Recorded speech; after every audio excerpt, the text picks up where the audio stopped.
In the late 1980s, local television was a strictly one-way street.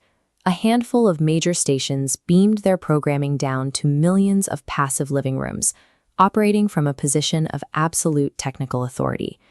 To distribute their content, these stations relied on a studio-to-transmitter link, or STL. The control room at a studio would beam its broadcast via line-of-sight microwave relays directly to a massive transmission tower miles away. But this specific setup had a vulnerability, known as the capture effect. Because FM receivers lock on to the strongest signal they detect, an outside party could aim a more powerful transmission at the receiving tower and override the studio's original feed. Successfully pulling this off required commercial-grade broadcasting gear, high electrical power, and a perfect line of sight. Because these technical requirements were so specific, most engineers viewed the threat as little more than a theoretical possibility. On November 22, 1987, that theory was tested. Two major Chicago networks lost control of their signals to an outside source, turning a technical vulnerability into a public reality. The first strike occurred at 9:14 p.m. Viewers watching independent station WGN-TV were in the middle of a nightly sports report with anchor Dan Roan. The broadcast dropped to a black screen for 15 seconds. When the picture returned, it showed a figure wearing the Max Headroom mask swaying erratically in front of a piece of corrugated metal, accompanied by a harsh, static buzz. Inside the WGN control room, technicians searched for the source of the disruption. They initially focused their investigation inside the building, suspecting a localized equipment failure or an internal saboteur. When no internal cause was found, the engineering team realized they were dealing with an external microwave hijack. To regain control, they attempted to break the intruder's lock by altering their studio-to-transmitter link frequency. They routed that frequency change to their transmitter located at the top of the John Hancock Center. The defensive maneuver was successful. After approximately 30 seconds, the pirate feed was cut off, and Dan Roan returned to the air to continue his report. WGN engineers had successfully defended their signal, but the breach had proven that the technology worked.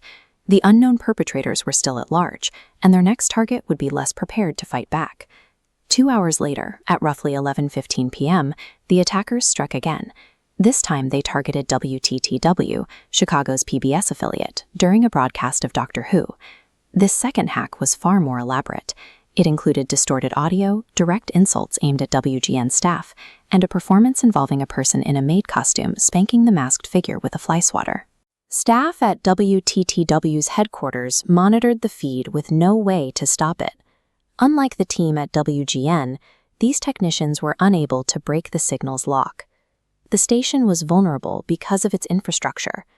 WTTW's transmitter was located atop the Sears Tower, and at that late hour, no engineers were physically on duty at the site to manually switch the frequency. This geographic staffing loophole left the station's defenses offline. The intruders remained on the air for 90 seconds, only stopping when they chose to end the transmission themselves.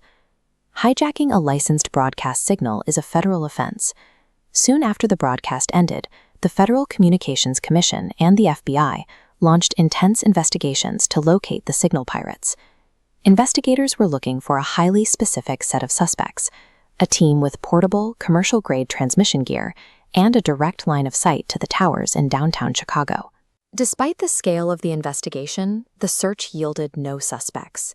The trail went cold, and in 1992, the 5-year statute of limitations expired without a single arrest or public identification.